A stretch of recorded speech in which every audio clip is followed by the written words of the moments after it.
बड़ा सुख मिलता है बाबा तेरी यादों में, बड़ा सुख मिलता है बाबा तेरी यादों में। दिल खो जाता है मन मेरा गाता है, दिल खो जाता है मन मेरा गाता है तेरी मीठी बातों में।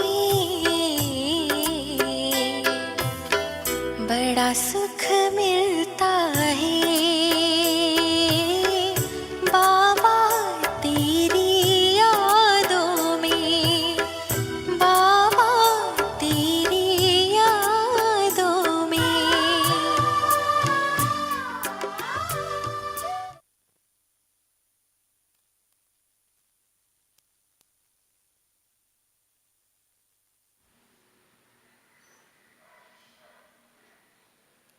ओम शांति।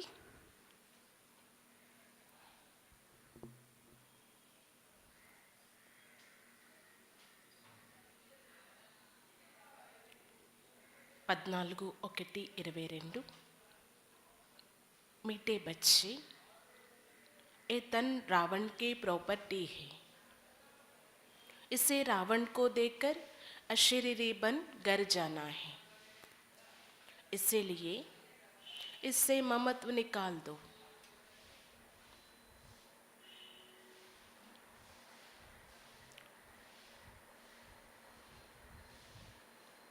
మధురమైన పిల్లలు, ఈ తనువు రావణుడి యొక్క ప్రాపర్టీ.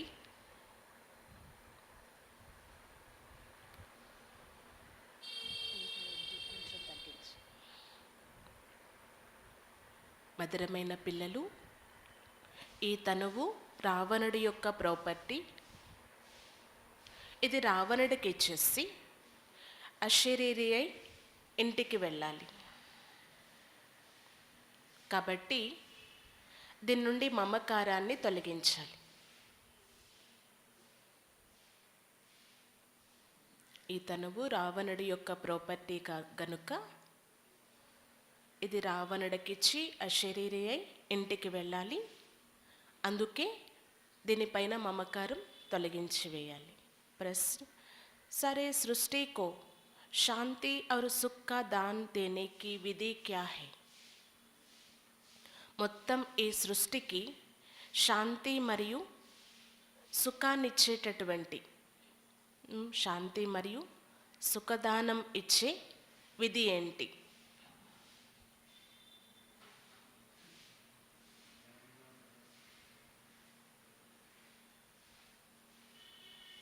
उत्तर, सवेरे सवेरे उठ अशरीरी होकर बाप की याद में बैठना, यह विश्व को दान देने की विधि है। और स्वदर्शन चक्र फिराना, यह सुख का दान देने की विधि। जवाबु, ఉదయముదయమే లేచి అశరీరి అయి బాబా స్మృతిలో కూర్చోవటం, ఇది ఈ విశ్వమంతటికి శాంతి దానం ఇచ్చేటటువంటి విధి. మరియు స్వదర్శన చక్రాన్ని త్రిప్పటం, ఇది సుఖదానం ఇచ్చేటటువంటి విధి అంటున్నారు బాబా. జ్ఞాన్ और योग से ही तुम एवर हेल्दी वेल्दी बन जाते हो, सृष्टि नई हो जाती है.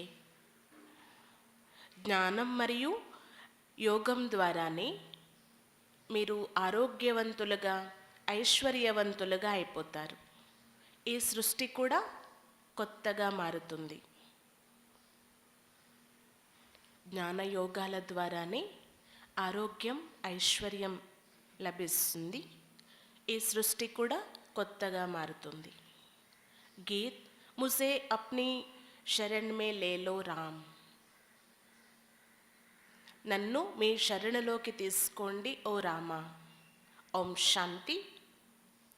ఏ भक्ति मार्ग में गीत गाते हैं, हे राम अपनी शरण में ले लो, अंग्रेजी में कहती है अस्लमा ले लो. हेल्दी अक्षर ए हिंदी अक्षर शरणागति है ना, भारत गाते हैं क्योंकि रावण राज है, रावण को जलाते भी है, इससे ही सिद्ध है रावण राज है. భక్తులు భగవంతుడు కోసం ఈ యొక్క పాటను పాడుతూ వచ్చారనమాట. ఓ రాముడా మీ యొక్క శరణులోకి తీసుకోండి అని. అయితే ఇంగ్లీష్లో శరణు అని కూడా వాడుతూ ఉంటారు, అలాగే ఆశ్రమము అని కూడా అంటారు. మీ ఆశ్రమంలోకి లేక ఆశ్రయాన్ని కల్పించండి అని అంటూ ఉంటారు. హిందీలో చెప్పాలి అంటే శరణాగతి అని అంటారంటున్నారు బాబా. భారతదేశంలో విశేషంగా ఈ విధంగా గాయనం చేస్తూ ఉంటారు. ఎందుకంటే ఇదంతా ఇప్పుడు రావణ రాజ్యంగా ఉంది కదా, రావణుణ్ణి భలే తగలబెడుతూ ఉంటారు, ప్రతి సంవత్సరం కాలుస్తారు. దీన్ని బట్టి మనకి అర్థమయ్యే విషయం ఏంటి అంటే ఇది పూర్తిగా రావణ రాజ్యం అనేది. కానీ దీని అర్థం కూడా ఎవరికీ తెలియదు. భలే రావణుణ్ణి కాలుస్తారంట, కానీ దీని అర్థం తెలియదు. రావణుడి యొక్క వినాశనం దసరాకి చేస్తూ ఉంటారు. దానికి గుర్తుగానే రావణుణ్ణి సమాప్తి చేస్తున్నాము అనే గుర్తుగానే దసరా జరుపుతారు. అభి ఏ సంగం హై తో ఇస్ समय ही रावण के राज्य में गाये होंगे और रावण का विनाश किया होगा. ఇప్పుడు ఇది పూర్తిగా సంగమయుగం. ఈ సమయంలో రాముడి యొక్క శరణులోకి వెళ్ళేందుకు గాయనం చేస్తారు. అందుకే రావణుడి యొక్క వినాశనం కోరుకుంటారు. फास्ट में जो जो होकर जाती है उनका ही नाटक बनाते हैं. అంటే ఇంతకు ముందు ఏమేమి జరుగుతూ వచ్చాయో దానికి గుర్తుగా నాటకాలు తయారు చేస్తారు. तुम बच्चे जानते हो हम अभी रावण की जेल में निकल राम की असलमा में आए हैं. राम राज में रावण राज नहीं हो सकता और रावण राज में राम का राज नहीं हो सकता. ఇప్పుడు పిల్లలైన మీకు తెలుసు, మేమైతే రావణుడి యొక్క జైలు నుండి తొలగి రామరాజ్యం అంటే రాముడి యొక్క శరణులోకి వచ్చాము అని. ఆశ్రయం అనండి, శరణు అనండి అంటున్నారు బాబా. రామరాజ్యంలో రావణ రాజ్యము అనేదే ఉండదు, రావణ రాజ్యంలో రామరాజ్యం ఉండదు. గాయా భీ జాతా హై, ఆधा कल्प राम राज आधा कल्प रावण राज. राम राज सतयुग और त्रेता को कहेंगे ना. संगम युग पर जिन्होंने राम की शरण ली है वही राम राज में गए होंगे. అర్ధకల్పం రామరాజ్యం, మిగిలిన అర్ధకల్పం రావణ రాజ్యం ఉంటుంది. ఈ సమయంలో మనం చూస్తున్నాం రామరాజ్యము అనేది తొందరలోనే స్థాపన అయ్యేది ఉంది. సత్య త్రేతాయుగాలు రెండిటినీ కలిపి రామరాజ్యము అంటారు. ఈ సంగమయుగంలో రావణుడి యొక్క రాజ్యము నుండి మనం రామరాజ్యంలోకి వచ్చేసాము.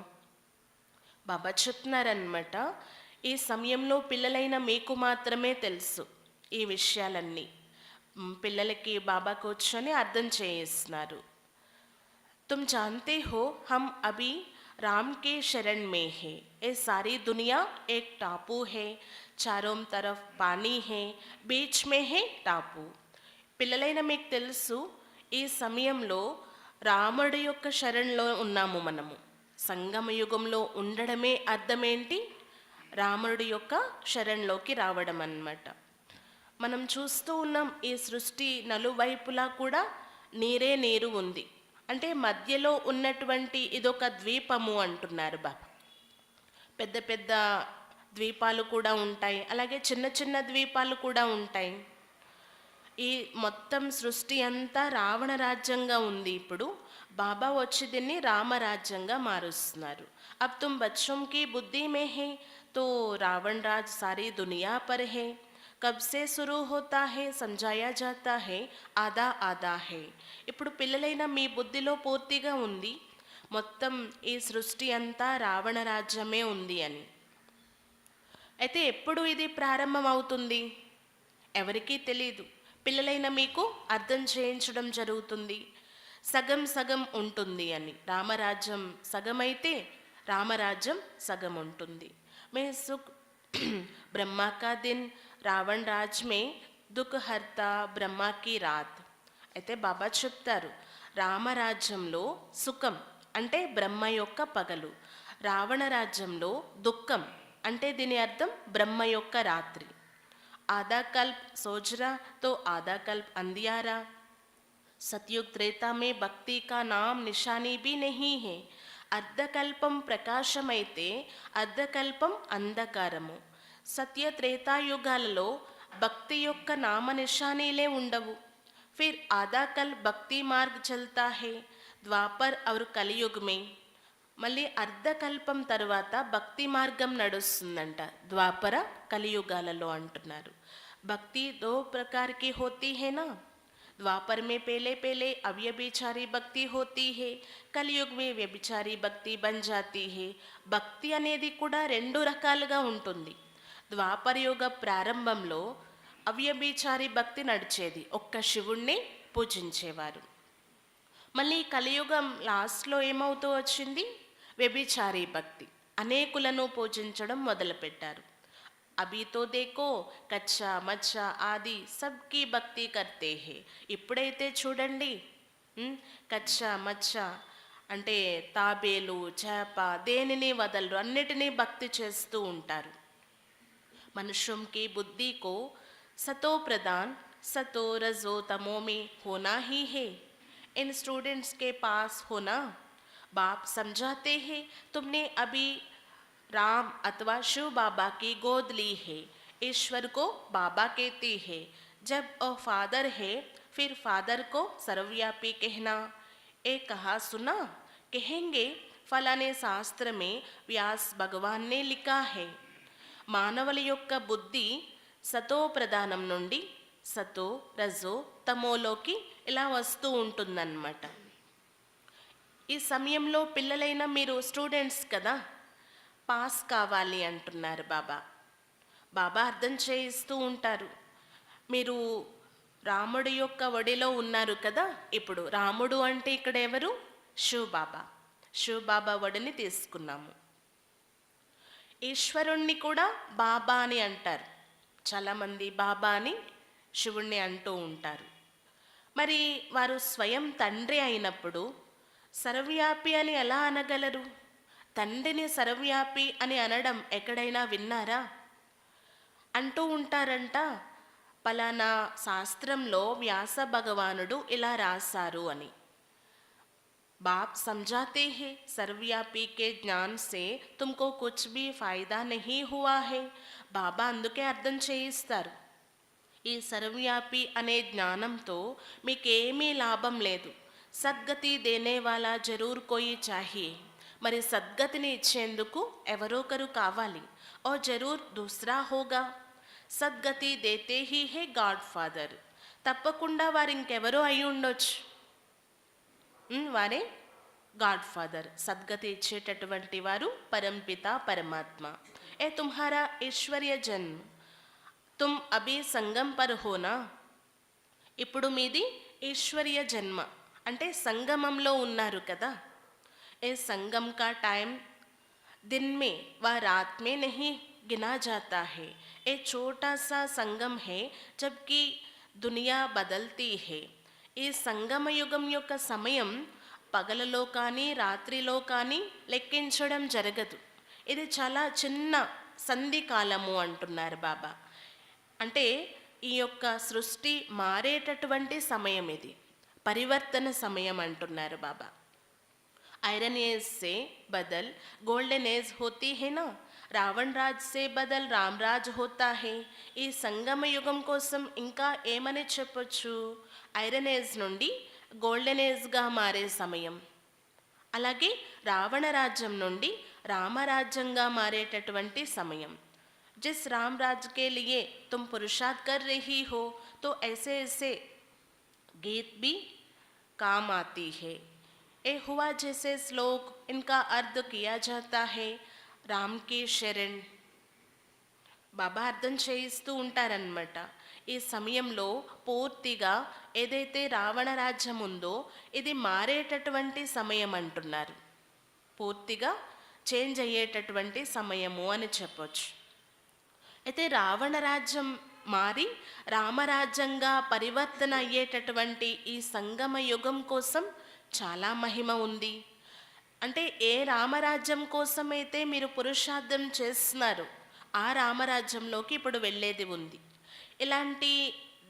ఇలాంటి విషయాలకు సంబంధించిన పాటలు కూడా ఇప్పుడు చాలా ఉపయోగపడతాయి అంటున్నారు బాబా. అంటే శ్లోకాలు కావచ్చు, రకరకాల పాటలు కావచ్చు, ఎన్నో దీనికి సంబంధించినటువంటివి ఉన్నాయంటున్నారు బాబా. అంటే రాముడి యొక్క శరణు అనేటటువంటి ఒక విషయం కూడా ఉంది. इन गीतों से जाने से फिर तुम सुख अर्थात राम राज में आएंगे. एक कहानी भी है, तुम पहले सुख चाहते हो या दुख? बोला सुख, क्योंकि सुख में फिर यमदूत लेने नहीं आएंगे, परंतु अर्थ नहीं समझते हैं. దీనికోసం సంబంధించి పాటలు శ్లోకాలు తయారు చేశారు. అంటే రావణుడి యొక్క శరణు కంటే రాముడి యొక్క శరణు అంటేనే అందరూ ఇష్టపడతారు కదా. రాముడి యొక్క శరణు అంటే సుఖాన్ని ఇచ్చేటటువంటిది అంటున్నారు బాబా. అంటే రామరాజ్యంలోకి వెళ్ళడం అన్నమాట. దీనికోసం ఒక కథ కూడా ఉంది. నీకు ముందు సుఖం కావాలా దుఃఖం కావాలా అని అడగడం జరిగింది. అన్నారంట సుఖమే కావాలి అని. ఎందుకంటే సుఖం ఉన్నప్పుడు యమదూతలు తీసుకొని వెళ్ళడానికి రారు, అంటే అకాల మరణాలు ఉండవు అంటున్నారు. కానీ దీని అర్థమైతే తెలీదు. జ్ఞానం లేని కారణంగా సుఖము అనేది ఏ విధంగా ఉంటుంది, అక్కడ సంపూర్ణ సుఖాన్ని ఎలా పొందగలము, అకాల మరణాలు ఉండవు. భలే దేవతలు కూడా పునర్జన్మల్లోకి రావాల్సిందే, కానీ అకాలంగా మరణించడం అనేదైతే అక్కడ ఉండదు. बाप बैठ अच्छी रीति समझाते हैं, तुम्हारी बुद्धि में है हमारा देवी देवता कुल बहुत ऊंचा था. पहले ब्राह्मण कुल होता है, फिर देवता बनते हैं, फिर क्षत्रिय वैश्य शूद्र बनते हैं. तुम जानते हो हमने ही इन वर्णों से पास किया है. అయితే ఇప్పుడు బాబా కూర్చొని మంచి రీతిగా అర్థం చేయిస్తున్నారు అన్ని విషయాలు పిల్లలకి. మీ బుద్ధిలో ఉంది కదా, దేవీ దేవత కులం చాలా ఉన్నతమైనది. మొదట మనం బ్రాహ్మణ కులస్తులుగా అవుతాము, తర్వాత దేవతలుగా అవుతాము. మళ్ళీ వర్ణాలు మారవలసిందే, క్షత్రియ వైశ్య శూద్రులుగా అవుతారంటున్నారు బాబా. మీకు తెలుసు మనమే వర్ణాలన్నీ కూడా పాస్ చేస్తూ వచ్చాము. ఇప్పుడు బ్రాహ్మణులుగా కూర్చున్నాం. విరాట రూప చిత్రం ఏదైతే ఉందో ఇది సరైనటువంటిది అంటున్నారు బాబా. ఈ చిత్రం ద్వారా వర్ణాలన్నీ కూడా మనం నిరూపించి చెప్పొచ్చు. 84 जन्म एक ही सतयुग में नहीं लिए जा सकते, ये वर्ण फिरते रहती है. ड्रामा का चक्र पूरा हुआ, गोया 84 जन्म पूरे हुए. चक्र तो लगाना ही है, इसलिए दिखाया जाता है. दैवी वर्ण में इतना समय, क्षत्रिय में इतना समय. 84 జన్మల యొక్క కథ ఏదైతే ఉందో అది సతయుగం నుండి కలియుగ అంతిమ సమయం వరకు నడుస్తుందంటున్నారు బాబా. ఈ వర్ణాల యొక్క విషయం ఏదైతే ఉందో ఇది కేవలం పిల్లలైన మీకు మాత్రమే తెలుసు. ఇది రిపిటేషన్ అవుతూ ఉంటుంది. డ్రామా యొక్క చక్రం ఇప్పుడు పూర్తయింది అంటే 84 జన్మలు మీరు పూర్తి చేశారు. చక్రం అయితే అందరూ తిరిగి రావాల్సిందే. అంటే దైవీ వర్ణం ఏదైతే ఉందో అది ఎంత సమయం, క్షత్రియ వర్ణం ఎంత సమయం, ఇవన్నీ కూడా పిల్లలైన మీకు తెలుసు అంటున్నారు బాబా. ఇవి ఇంతకుముందు ఏమీ తెలిసేది కాదు మనకి. దైవీ వర్ణం ఏంటి, క్షత్రియ వర్ణం ఏంటి, ఎన్ని జన్మలు తీసుకుంటాము, ఇవేమీ తెలిసేవి కాదు. అభి శాస్త్రోं में नहीं सुनाता, ऐसा वर्णों में आना है. तुम जानते हो 84 जन्म कौन लेती है, ఆత్మ और పరమాత్మ अलग रहे बहुकाल. ఎప్పుడు కూడా శాస్త్రాల్లో వర్ణించబడి లేదంట ఈ విషయాల కోసం. పిల్లలైన మీరు ఇప్పుడే వింటున్నారు అంటున్నారు. 84 జన్మలు ఏ విధంగా తీసుకోవడం జరుగుతుంది. అలాగే ఆత్మ మరియు పరమాత్మ రెండు వేరు వేరు అనే విషయం కూడా. చాలా కాలం దూరంగా ఉన్నాయి ఆత్మ పరమాత్మ అని అంటూ ఉంటారు, కానీ మీరు ఇక్కడ నిరూపించి చెప్తారు అంటున్నారు బాబా. पहले पहले देवी देवता ही भारत में थे। भारत गोल्डन एज था। उस समय और कोई धर्म नहीं था। फिर चक्र को फिरना ही है, मनुष्य को पुनर्जन्म लेना ही है।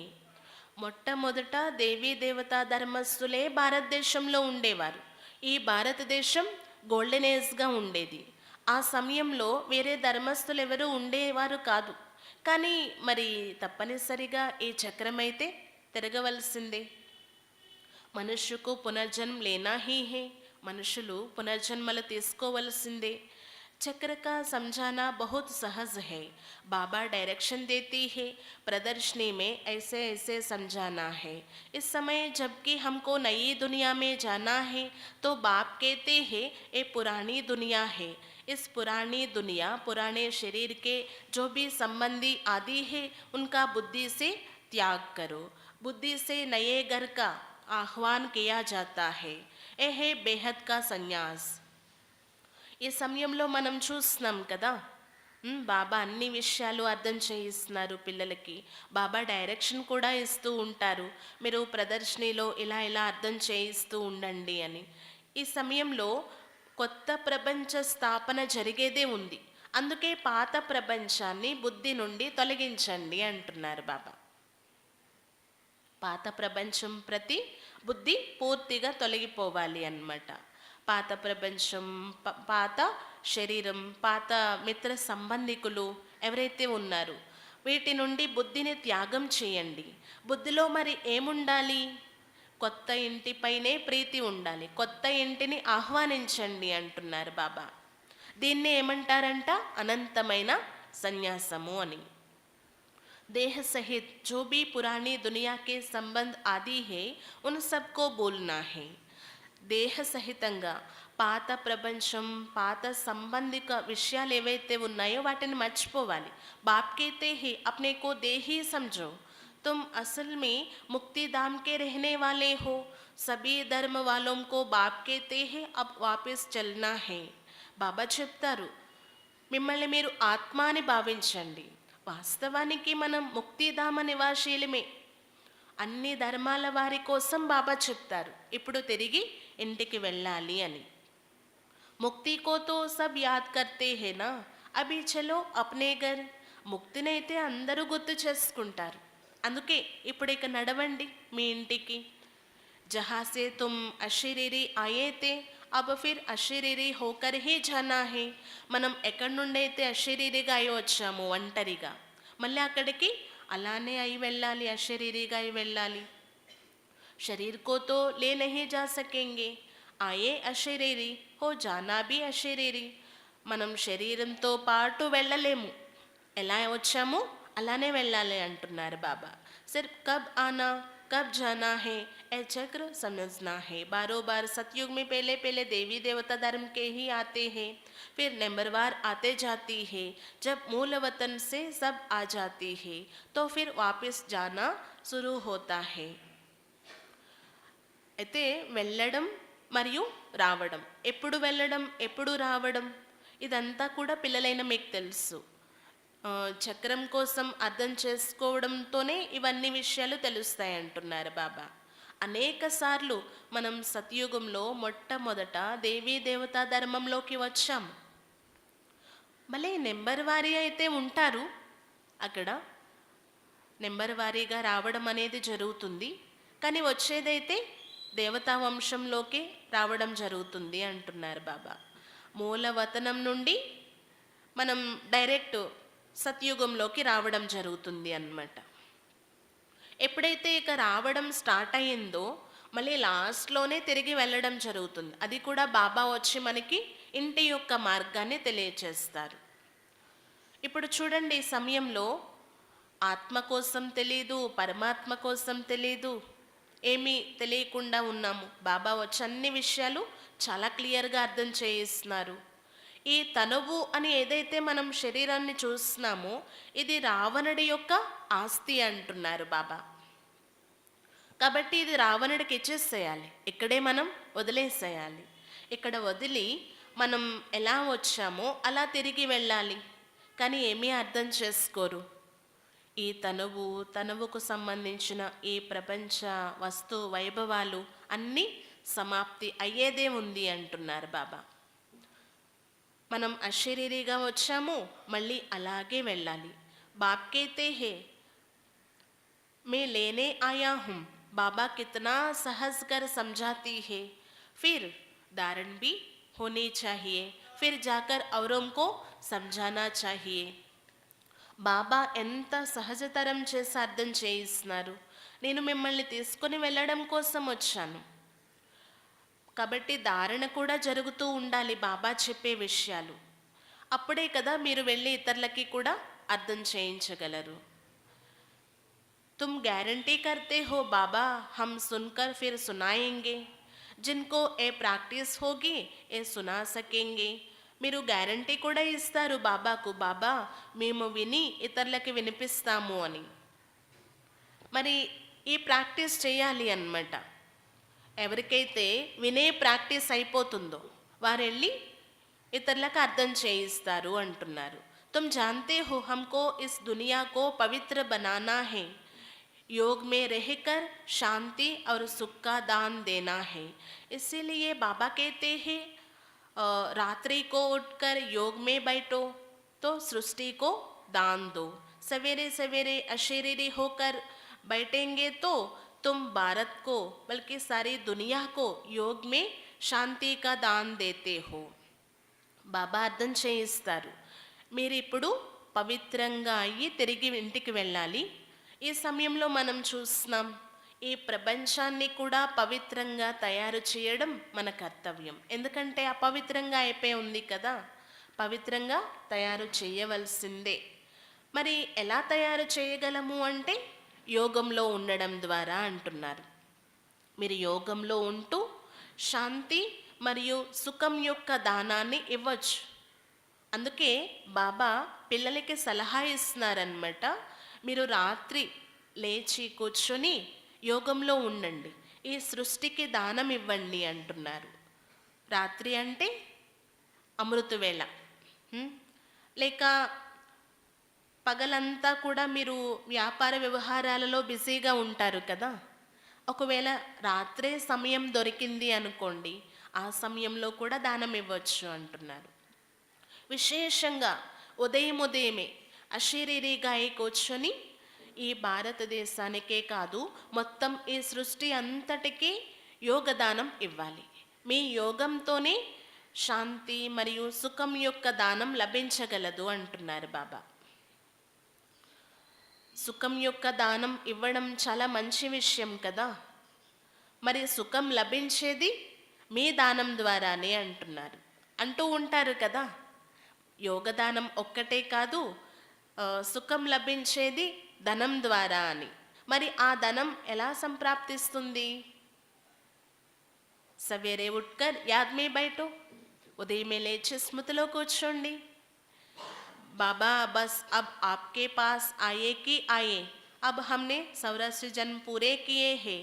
మీరు అంటారు కదా, బాబా మీ దగ్గరికి మేము చేరుకున్నాము, ఇక చాలు మీ వారిగా అయిపోయాము అని. మనమే ఇప్పుడు 84 జన్మలు పూర్తి చేసి వచ్చాము. మరి సుఖశాంతులు అనేవి మనం తీసుకోవడమే కాదు ఈ సృష్టికి కూడా దానంగా ఇవ్వాలి అంటున్నారు బాబా. దీనికోసం ఉదయమే లేచి వైబ్రేషన్స్ వ్యాపింపచేయాలి. బాబా స్మృతిలో కూర్చొని శాంతి మరియు సుఖం యొక్క దానం ఇవ్వడం చాలా అవసరం. योग और ज्ञान से हेल्थ वेल्थ मिलेगी. जब हम एवर हेल्दी होती है तो सृष्टि ही नई होती है. జ్ఞాన యోగాల ద్వారానే ఆరోగ్యము ఐశ్వర్యము లభించగలదు. మనం ఎవరు హెల్దీగా వెల్దీగా కూడా అయిపోతాము అన్నమాట. అంటే అంటూ ఉంటారనమాట, ఎంత మనం యోగం చేస్తామో అంత ఆరోగ్యవంతులుగా అయిపోతూ ఉంటాం.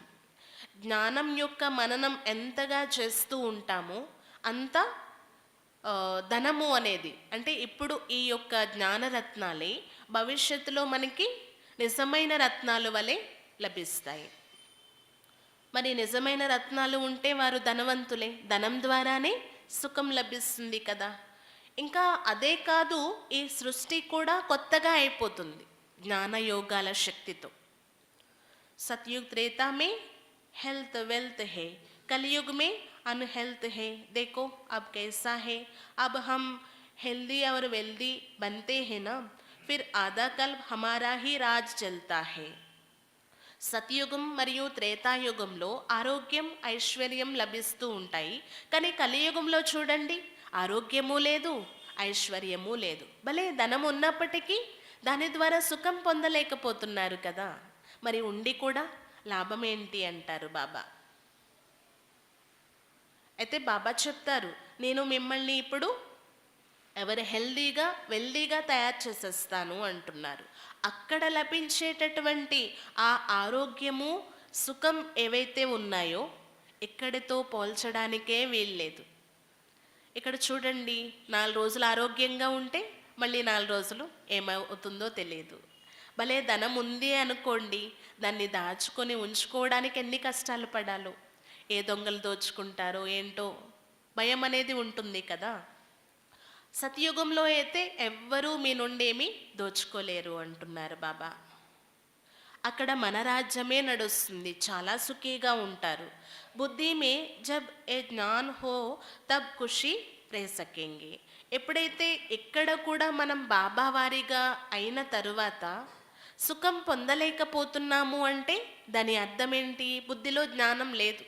బుద్ధిలో జ్ఞానం మననం అవుతూ ఉంటే ఖుషి ఉంటుంది. మనం ఎలాంటి ప్రపంచంలోకి వెళ్తున్నాము, ఎలాంటి సుఖము అనేది లభిస్తుంది అనే నషా ఖుషి అనేది ఉంటుందంట. బల్ ఏ భీ లిఖ్ దో कि 2500 वर्ष के लिए अगर हेल्दी बनना है तो आओ इस ईश्वरीय नेचर क्यूर सेंटर में है, परंतु ये लिखेंगे भी और जिसमें ज्ञान होगा.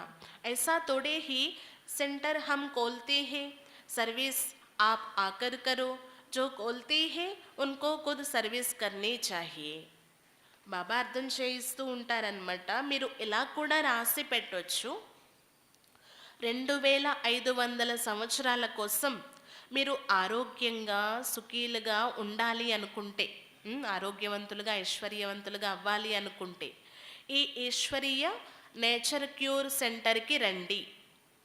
మామూలుగా నేచర్ క్యూర్ సెంటర్స్ శరీరానికి సంబంధించినవి ఉంటాయి, కానీ ఇక్కడ ఇది ఆత్మకు సంబంధించిన విషయం. అందుకే ఈశ్వరీయ నేచర్ క్యూర్ అనేది యాడ్ చేయడం చాలా అవసరము అంటున్నారు బాబా. ఇలా మీరు రాసి పెట్టండి. కానీ ఎవరు రాసి పెట్టగలరు? ఎవరు ఇలా అర్థం చేయించగలరు? ఎవరిలో అయితే జ్ఞానం ఉంటుందో వాళ్ళే చెప్పగలరు అంటున్నారు బాబా. ఐసా తోడే హీ సెంటర్ హమ్ కోల్తే హే, సర్వీస్ ఆప్ ఆకర్ కరో. ఇలా కూడా అనొచ్చు, అంటే సెంటర్స్ మేము వచ్చి తెరుస్తాము, మీరు వచ్చి సేవ చేయండి అని. కానీ ఎవరైతే తెరుస్తారో వాళ్ళు కూడా స్వయం సేవ చేయొచ్చు కదా.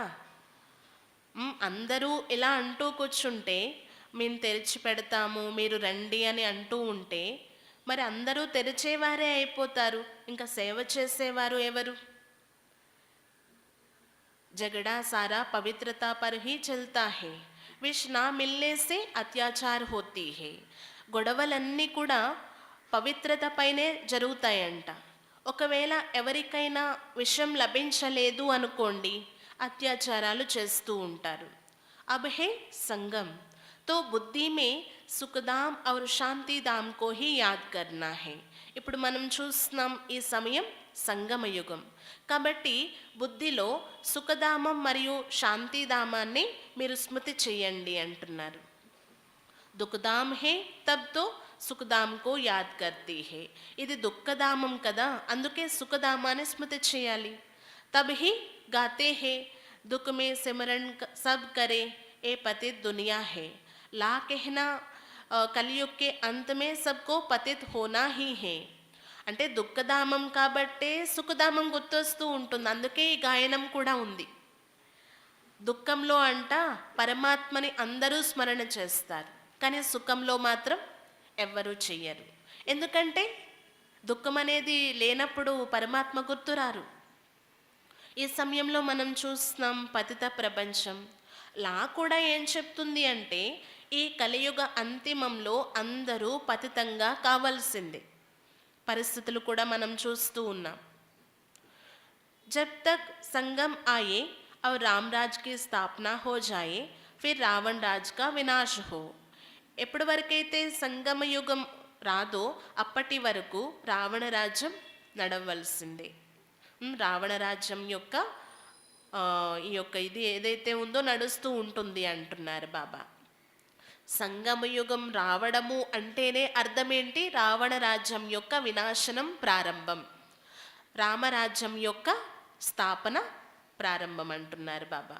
अब विनाश की तैयारी हो रही है, रावण राज कलास होना ही है, बाकी ఏ గుడియోం కా కేల్ కర్తే హే. వినాశనం యొక్క తయారీలు జరుగుతూ ఉన్నాయి. రావణ రాజ్యం సమాప్తి అయ్యేదే ఉంది, కానీ ఈ బొమ్మల ఆట ఏదైతే ఉందో చేస్తూ ఉన్నారంటున్నారు బాబా. అనేక దేవతామూర్తుల్ని అలంకరించి పూజిస్తూ ఉంటారు. మళ్ళీ వెళ్ళి నదుల్లో సముద్రాలలో ముంచేస్తూ ఉంటారంటున్నారు బాబా. ఎంత అంధశ్రద్ధ అంటే, గుడ్డి నమ్మకము అంటే ఏం చేస్తున్నారు స్వయం వారికే తెలియదు అంటున్నారు బాబా. जितने भारत में चित्र बनते हैं उतने और कहाँ नहीं बनते हैं. भारत में ढेर चित्र है, गाया भी जाता है ब्रह्मा का दिन ब्रह्मा की रात. భారతదేశంలో ఎన్ని చిత్రాలు తయారవుతున్నాయో ఇంకెక్కడా ఉండవంట. అనేక చిత్రాలు తయారు చేస్తారు దేవతామూర్తులు. అందుకే గాయనం కూడా ఉంది, బ్రహ్మ పగలు బ్రహ్మ రాత్రి అని. మరి పగలు అంటే ప్రకాశము, రాత్రి అంటే అంధకారము అంటున్నారు బాబా. ఇలా కూడా కాదు పగలు చాలా ఎక్కువ ఉండి రాత్రి తక్కువ, అలా ఏమీ కాదు, అంతా సమానమే అంటున్నారు బాబా. ఇక్కడ అర్థం చేసుకోవాల్సిన విషయాలన్నమాట. మరి ఎందుకు సుఖము ఎక్కువ దుఃఖం తక్కువ, లేక పగలు ఎక్కువ రాత్రి తక్కువ అని అన్నారు అంటే, సుఖ సమయం చాలా మంచిగా అనుభవిస్తాం కాబట్టి ఎక్కువ అని చూపించడం జరిగింది అంటున్నారు బాబా. మొట్టమొదట భక్తి కూడా ఎలా ఉండేదంట? అవ్యభిచారిగా ఉండేది. ఒక్క శివ పూజ మాత్రమే జరిగేది చాలా సమయం వరకు. భక్తి కూడా అలా డౌన్ అవుతూ ఇప్పుడు తమో ప్రధాన స్థితికి చేరుకుంది అంటున్నారు. మన స్థితి కూడా ఒకప్పుడు ఎలా ఉండేది? 16 కళల సంపూర్ణంగా ఉండేవారిమి.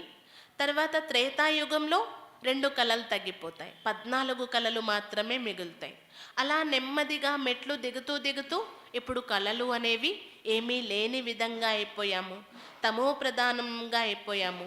సతో ప్రధాన స్థితి ఎక్కడ, ఇప్పుడు పూర్తిగా తమో ప్రధాన స్థితి ఎక్కడ? చాలా తేడా ఉంది కదా. ఈ కలియుగంలో ప్రతి ఒక్కరూ తమో ప్రధానంగా అవ్వాల్సిందే అంటున్నారు. ఇప్పుడు ఈ ప్రపంచ స్థితి శిథిలావస్థకి వచ్చేసింది అన్నమాట.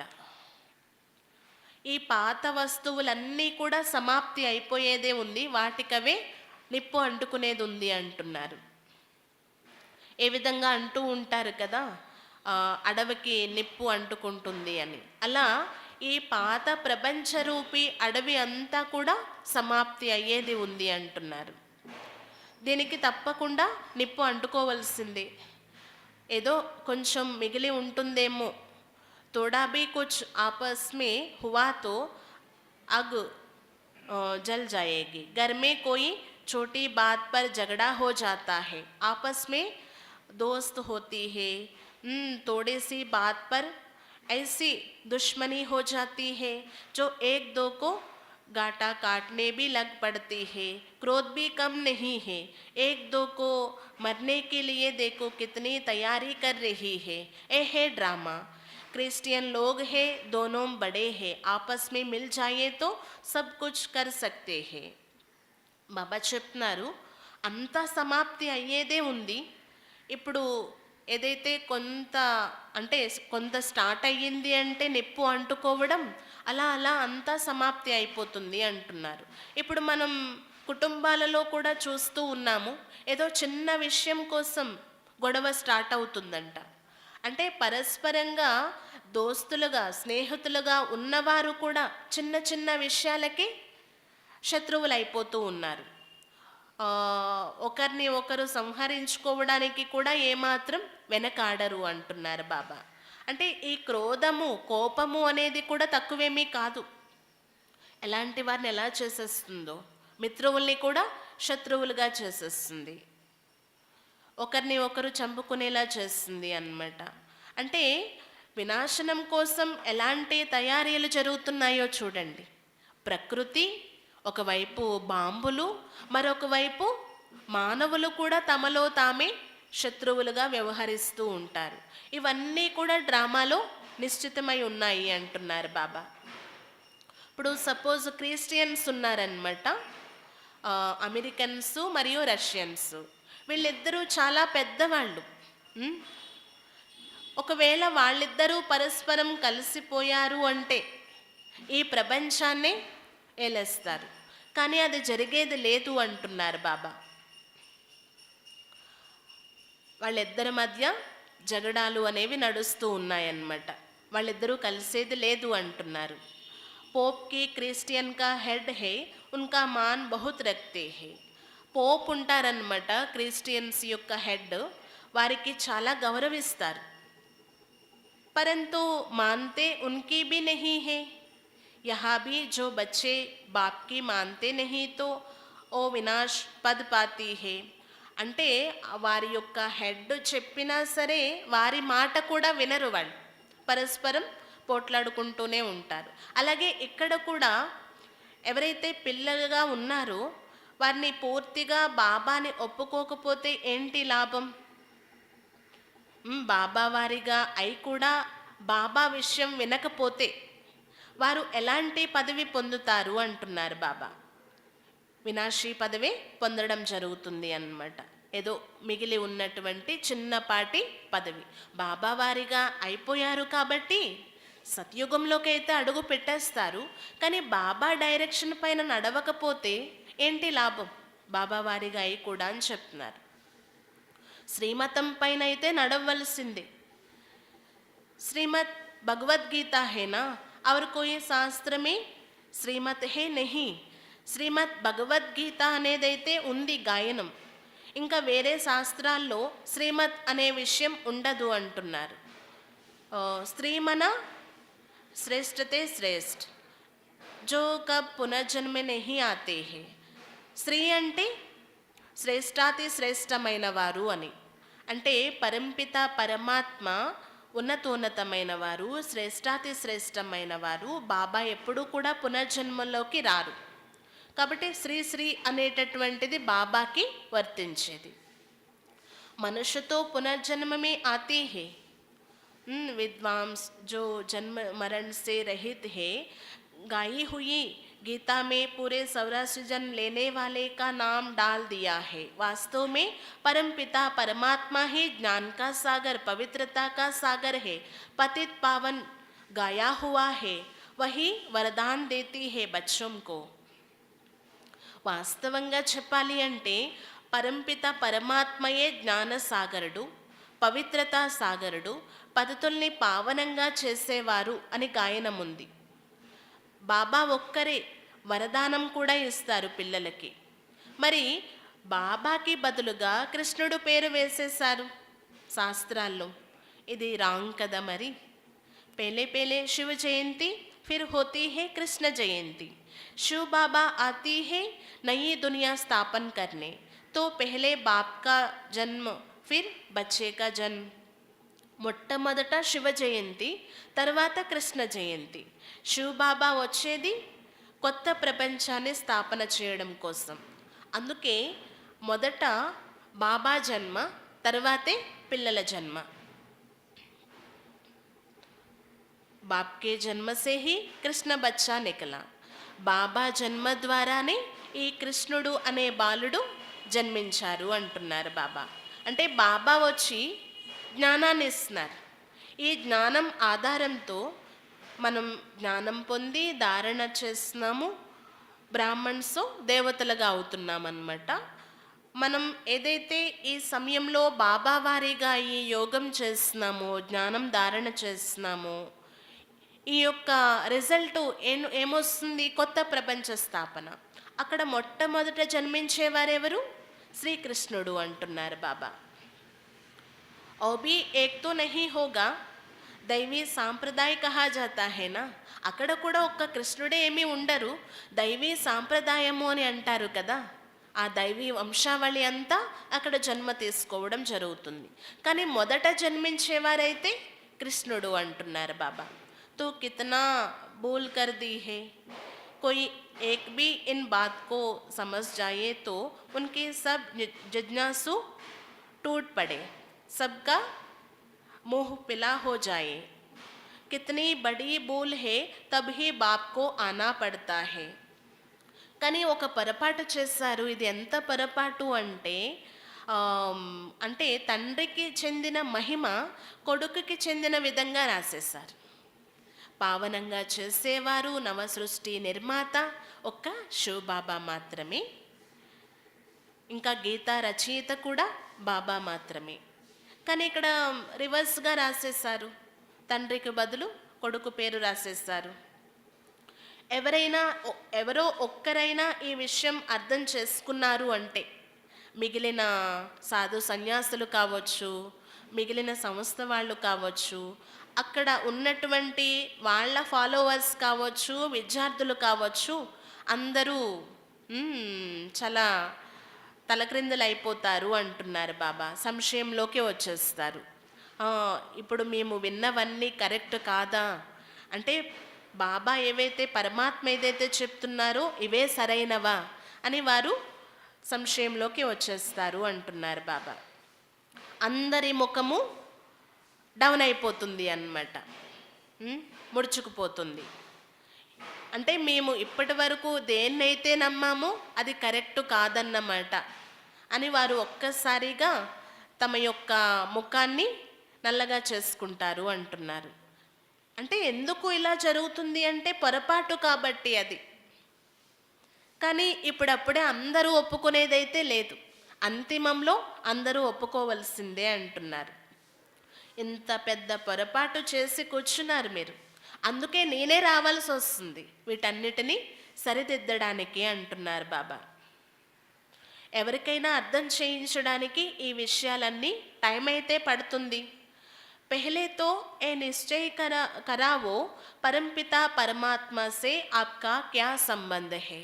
మీరు ఎవరికైనా చెప్పినప్పుడు మొట్టమొదట దేనికోసం నిశ్చయం కలిగించండి, పరంపిత పరమాత్మతో మీకున్న సంబంధం ఏంటి. तब समझे भगवान बाप है. भगवान को भगवान के पद पर तो रखो. सब एक जैसे कैसे होंगे. कहते हैं सब भगवान की लीला है, एक रूप तोड़ दूसरा लेती है, लेकिन परमात्मा कोई पुनर्जन्म तोड़े ही लेती है. అప్పుడు అర్థం చేసుకోగలరు పరమాత్మకు ఉన్న సంబంధం ఏంటి అని మీరు అడిగి చెప్పడం ద్వారా అర్థం చేసుకోగలరు. పరమాత్మని పరమాత్మ పదవిలోనే ఉంచాలి. అందరూ ఒక్కటే ఎలా అవుతారు చెప్పండి? తండ్రే పిల్లలు పిల్లలే కదా అంటూ ఉంటారంట. అంతా పరమాత్మ లీల అని అంటూ ఉంటారు. అంటే ఎవరి రూపం వారిదే, ఎవరి మహిమ వారిదే. ఒకరి రూపం ఇంకొకరు తీసుకోరు కదా, అలా ఒకరి మహిమ ఇంకొకరికి చెందదు అంటున్నారు బాబా. బాబా అయితే పునర్జన్మ రహితుడు, పునర్జన్మలోకి రారు. కానీ పిల్లలైతే పునర్జన్మలు తీసుకోవలసిందే. ఇక్కడ బాప్ దాదాలు ఇద్దరు కంబైన్డ్గా ఉన్నారు. ఈ విషయం పిల్లలు అర్థం చేసుకోవడం జరుగుతుంది. బాప్ దాదా అనే అర్థం కూడా కొంతమందికి తెలియదంట, కానీ ఇదే అయితే బుద్ధిలో ఉండాలి అంటున్నారు. ఏంటి బాప్ దాదా అంటే అర్థం? శివబాబా మరియు బ్రహ్మా బాబా ఇద్దరూ కలిపి ఉండడాన్ని బాప్ దాదా అని అంటారు. ఇద్దరూ కలిసే కదా ఈ జ్ఞానం ఇస్తారు, శిక్షణ ఇస్తారు, మనల్ని ఉన్నతంగా తయారు చేసేందుకు ప్రేరణ ఇస్తారు.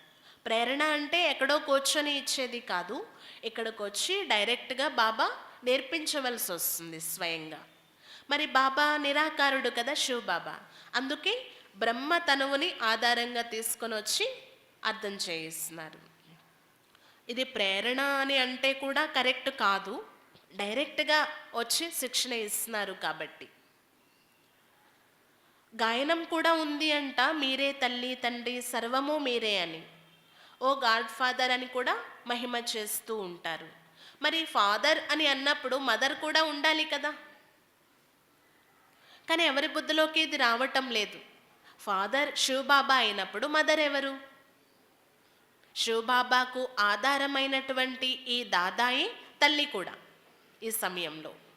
ఎందుకంటే अलौकिक पालन इస్తున్నారు కాబట్టి. बच्चों को समझाया जाता है शरण कब ली जाती है, जब रावण राज खत्म होता है तब राम आती है. राम के शरण लेने से ही सद्गति मिलती है. कहती है रामराज हो, उनको सूर्यवंशी राज का पता ही नहीं है. అయితే పిల్లలకు అర్థం చేయించడం జరుగుతుంది. శరణు అనేది ఎప్పుడు తీసుకోవడం జరుగుతుంది,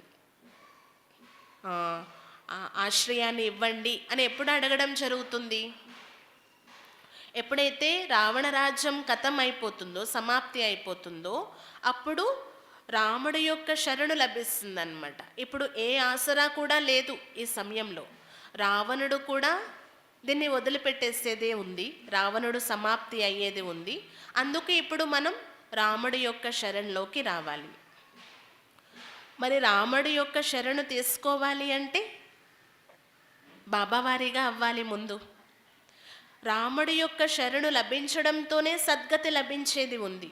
కైతే హే రామరాజు హో, అందరూ అంటారు ఇదంతా రామరాజ్యం అయిపోతే బాగుండు, మంచిగా అయిపోవాలి, ఏ గొడవలు పోట్లాటలు దుఃఖము ఉండకూడదు అని.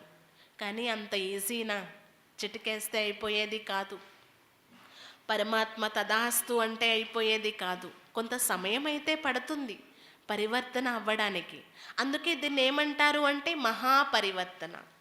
ఈ సమయంలో చాలా మంచి మహాపరివర్తన జరుగుతుంది. రామరాజ్యం కాస్త రామరాజ్యంగా పరివర్తన అవ్వబోతుంది. బాబా చెప్తున్నారు, నేను మిమ్మల్ని సూర్యవంశీలుగా తయారు చేసే తీరుతాను అంటున్నారు బాబా. कहते हैं रामराज नई दुनिया नई भारत हो, सो तो अब बन रही है, बनना है जरूर, ड्रामा को चलना है जरूर.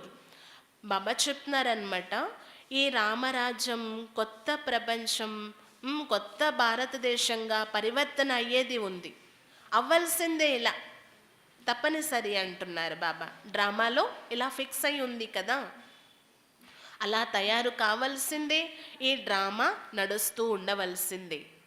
ఏ పడాయి హే మనుష్య సే దేవతా బన్నే కి, మనుష్య కిస్కో దేవతా బనా నా సకే, బాబా ఆకర్ మనుష్య కో దేవతా బనాతే హే, క్యూంకి బాబా హీ స్వర్గ్ కి స్థాపన కర్తే హే. ఈ చదువు ద్వారా చూడండి ఎంత అద్భుతం జరుగుతుంది.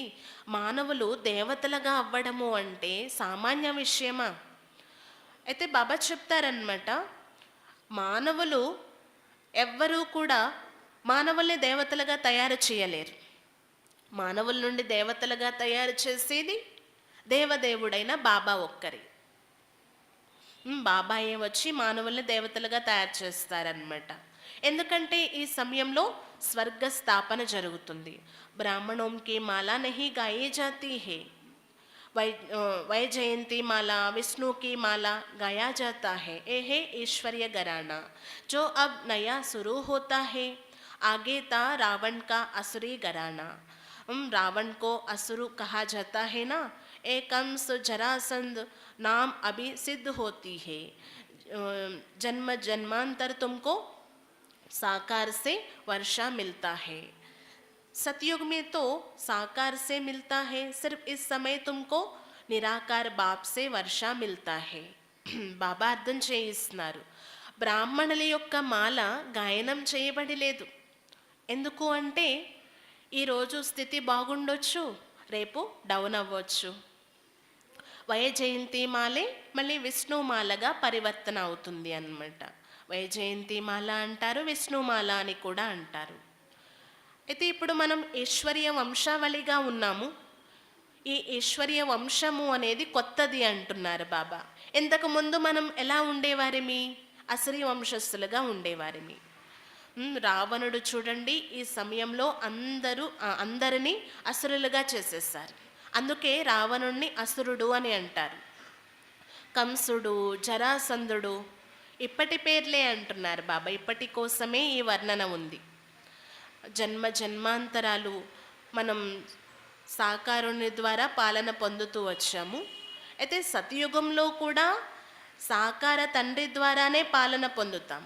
కానీ ఈ యొక్క సంగమయుగం ఏదైతే ఉందో చాలా అద్భుతం. నిరాకార పరమాత్మయే వచ్చి డైరెక్ట్ మనకి పాలన ఇస్తున్నారనమాట. నిరాకార పరమాత్మ ద్వారా వారసత్వం పొందుతున్నాం. అచ్చా, मीठे मीठे सिकिला दे बच्चों प्रति मात पिता बाप दादा का याद प्यार और गुड मॉर्निंग. रूहानी बाप की रूहानी बच्चों को नमस्ते. हम रूहानी बच्चों की रूहानी बाप दादा को याद प्यार गुड मॉर्निंग और नमस्ते. धारणा के लिए मुख्य सार. पहले पॉइंट, देह सहित पुरानी दुनिया के संबंधी आदि सब बोल स्वयं को देही समझना है.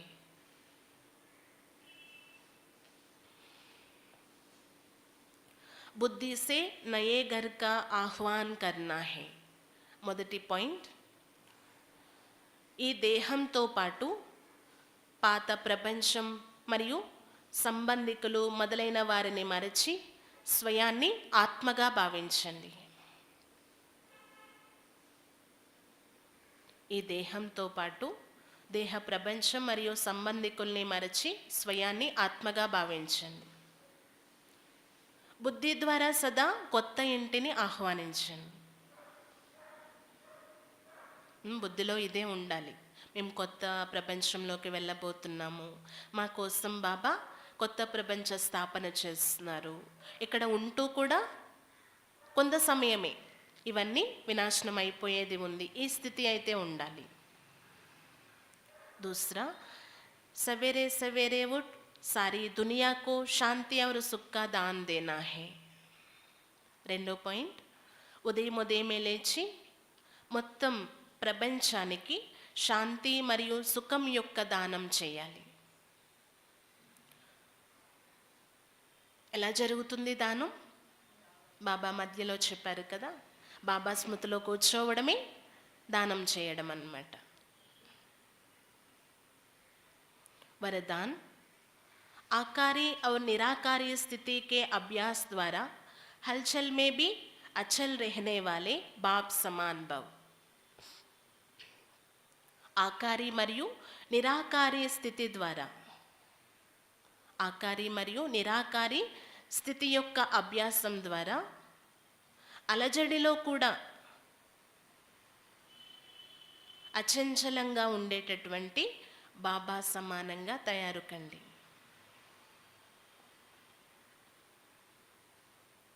ఆకారి మరియు నిరాకారి స్థితి యొక్క అభ్యాసం ద్వారా అలజడిలో కూడా అచంచలంగా ఉండే బాబా సమానంగా తయారు కండి. जैसे साकार में रहना नेचुरल हो गया, ऐसा ही मैं आकारी परिस्था हूँ और निराकारी श्रेष्ठ आत्मा हूँ. ये दोनों स्मृतियाँ नेचुरल हो, क्योंकि शिव बाबा है निराकारी और ब्रह्मा बाप है आकारी. ఏ విధంగా సాకారంలో ఉండడం మనకి చాలా నేచురల్ కదా, సహజమైపోయింది. అలానే నేను ఆకారి పరిస్తాను మరియు నిరాకారి శ్రేష్ఠ ఆత్మను, ఇది కూడా మనకి అంత ఈజీ అయిపోవాలి. ఈ రెండు స్మృతులు ఎంత నేచురల్ అయిపోవాలి అంటే చాలా సహజంగా చేయగలగాలి అంటున్నారు. ఎందుకంటే శివ బాబా ఉన్నది నిరాకారుడు, బ్రహ్మా బాబా ఆకారి కదా. అగర్ దోనో సే ప్యార్ హై తో సమాన్ బను. ఒకవేళ ఇద్దరితో ప్రేమ ఉంది అంటే సమానంగా అవ్వండి. శివ బాబా సమానంగా, బ్రహ్మా బాబా సమానంగా, వారు ఎలా ఉన్నారో అలా అయి చూపించండి అంటున్నారు. సాకార్ మే రహతే అభ్యాస్ కరు, అభి అభి ఆకారి और అభి అభి నిరాకారి. సాకారంలో ఉంటూ కూడా ఈ అభ్యాసం చేయండి, అప్పుడప్పుడే ఆకారి అప్పుడప్పుడే నిరాకారి. तो तो ये अभ्यास ही हलचल में अचल बना देगा. ఈ అభ్యాసమే అలజడిలో కూడా అలజడి లేని వారిగా చేసేస్తుంది, అచంచలంగా చేస్తుంది.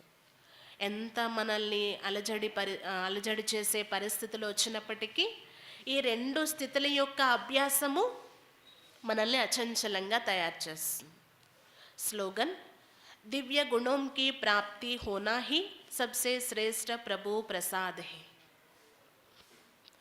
దివ్య గుణాల యొక్క ప్రాప్తి, దివ్య గుణాల యొక్క ప్రాప్తి జరగడమే అన్నిటికంటే శ్రేష్ఠ ప్రభు ప్రసాదం.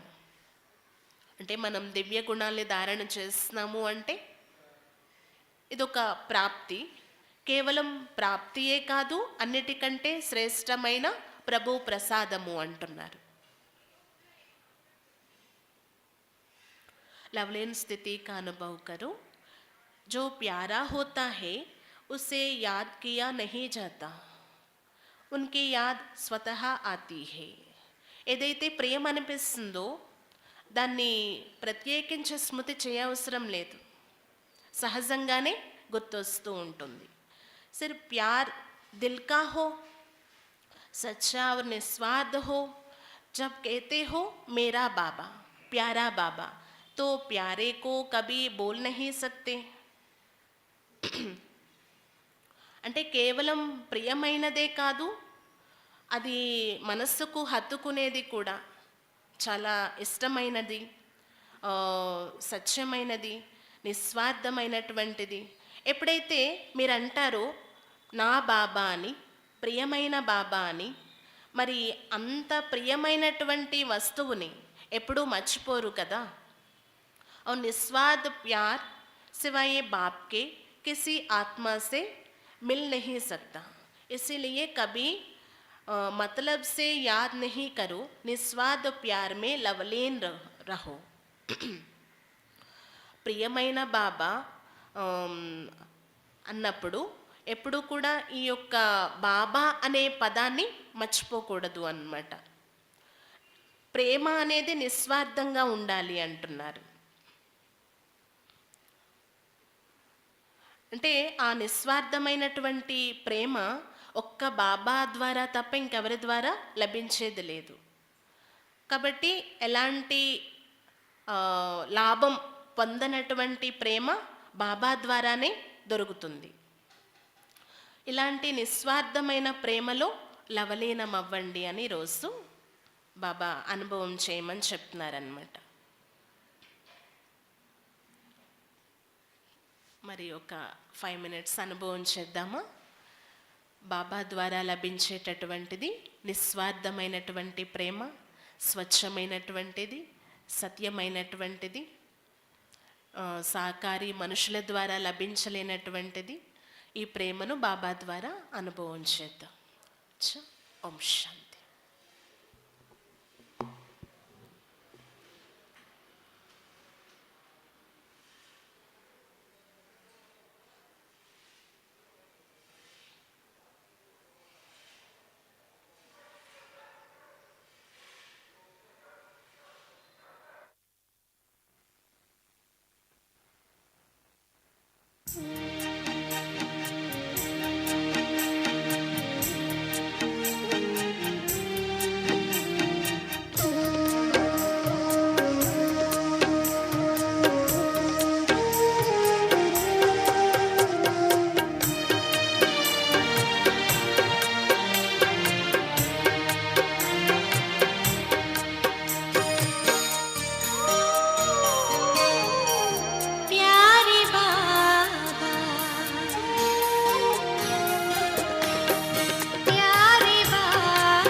ఓం శాంతి.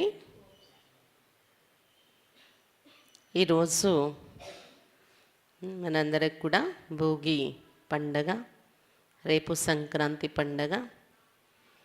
కాబట్టి భోగి సంక్రాంతి సందర్భంగా అందరికీ ఆన్లైన్లో ఉన్న పరివారం, ఆఫ్లైన్లో ఉన్న ఎదురుగా ఉన్న పరివారం అందరికీ కూడా శుభాకాంక్షలు, శుభాకాంక్షలు, శుభాకాంక్షలు. ఈరోజు పండగ ఏదైతే జరుపుకుంటున్నామో భోగి, భోగ భాగ్యాలతో సంపన్నంగా ఉండాలి అందరూ కూడాను అని అందరి పట్ల ఈ శుభ ఆశీస్సులు బాబా తరపు నుండి ఇస్తూ, భోగి అంటే ఈరోజు మంట కాలుస్తారు. ఇది చాలా రాష్ట్రాలలో వేరు వేరు పేర్లతో ఈ పండగ జరుపుకుంటారు.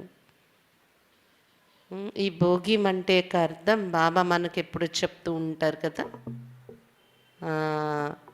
హోలీ మంట అని. బాబా అంటే హోలీలో కూడా ఎటువంటి మంట కాలుస్తారు కొన్ని రాష్ట్రాలలో.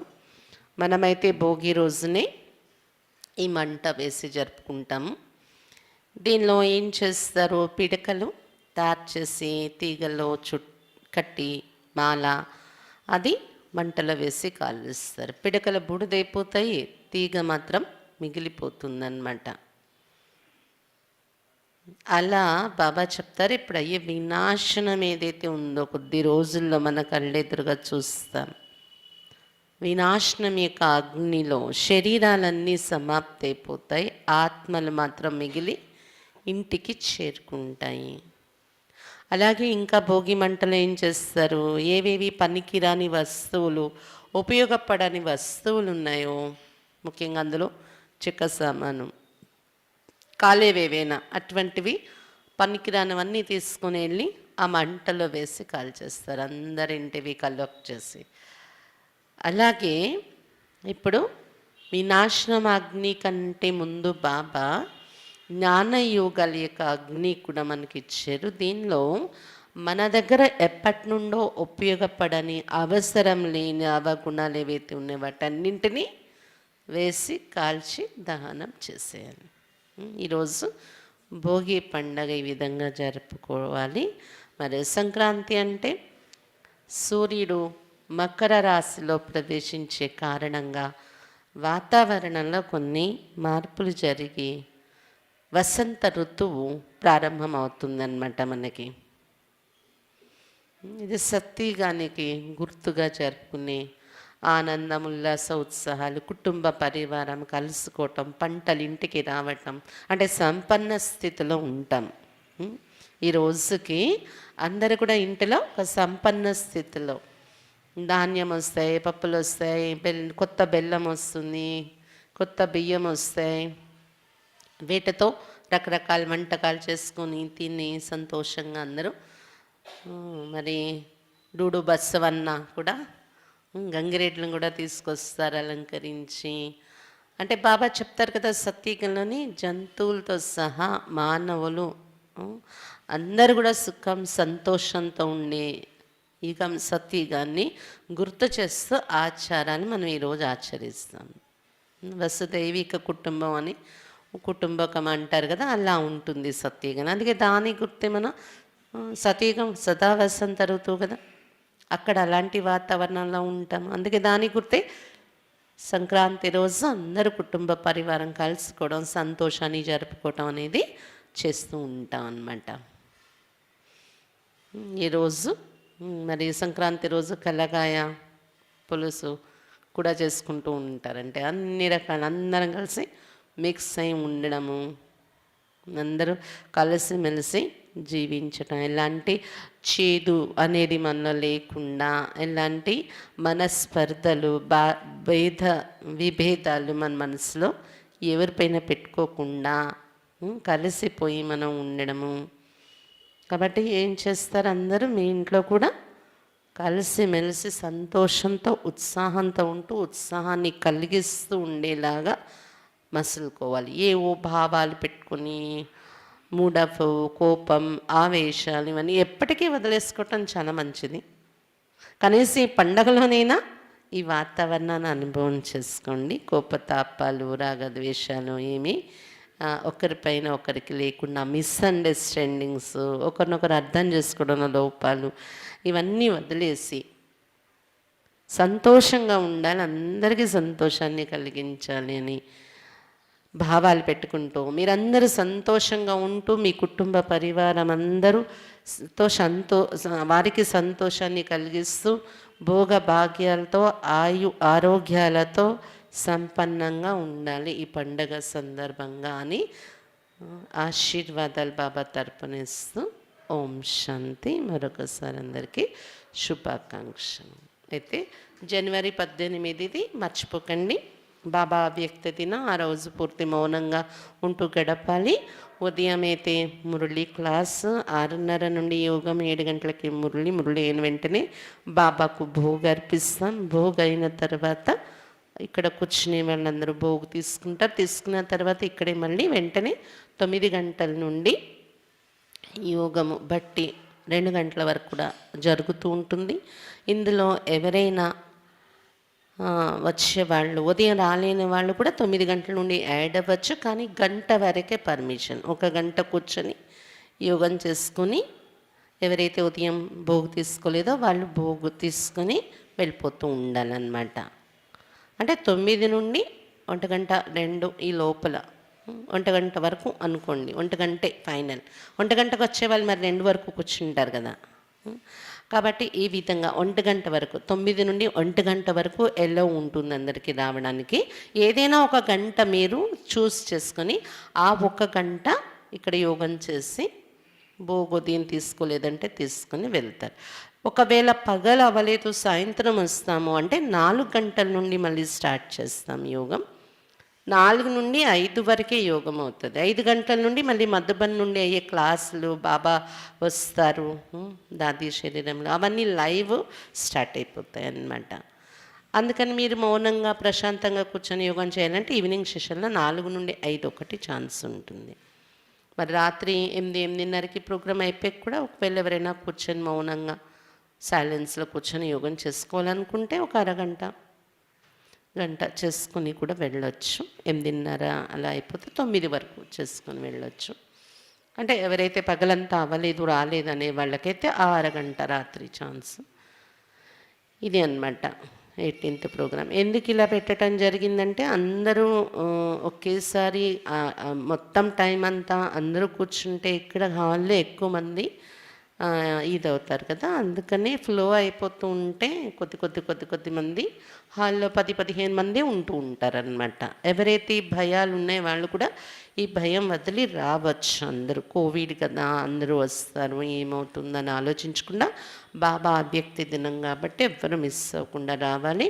మరి ఉద్యోగాలు ఉన్న వాళ్ళు సెలవు పెట్టి కూడా అనుభవం చేసుకోవటానికి, పర్మిషన్ తీసుకునైనా అనుభవం చేసుకోవటానికి రావాలి. ఆ రోజు ఫుల్ వైబ్రేషన్స్ అన్నీ చేంజ్ అయిపోతాయి. సెంటర్లోని, మధుబన్లోని బాబా చాలా సహయోగం చేస్తారు. ఆ రోజు మనకు ముందు నుండే ఈ అవ్యక్త దినం సందర్భంగా నేను ఈ పురుషార్థంలో ఉన్న ఈ బలహీనతను వదులుతాను అనేది ఒక నిశ్చయం, లక్ష్యం అనేది ఇప్పటి నుండి తయారు చేసుకుని ఆ రోజు బాబాకు రాసి ఇచ్చేసి ప్రతిజ్ఞ అనేది ఆ విధంగా మనం అవ్యక్త దినం జరుపుకుందాము. మరి ఎవరికైతే జ్వరము, జలుబు ఇటువంటివి ఉన్నాయో అలాంటి వాళ్ళు మాత్రం రాకుండా ఉండండి.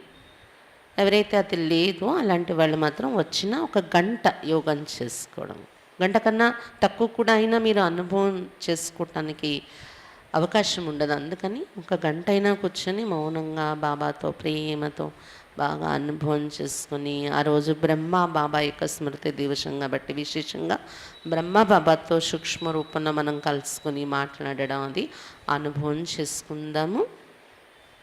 ఇంకా ఆ రోజు విశేషంగా బాబా పట్ల భోగు ఎవరైనా కలుపుకోవాలంటే కూడా కలుపుకోవచ్చు భోగులని. అచ్చా. ఓం శాంతి.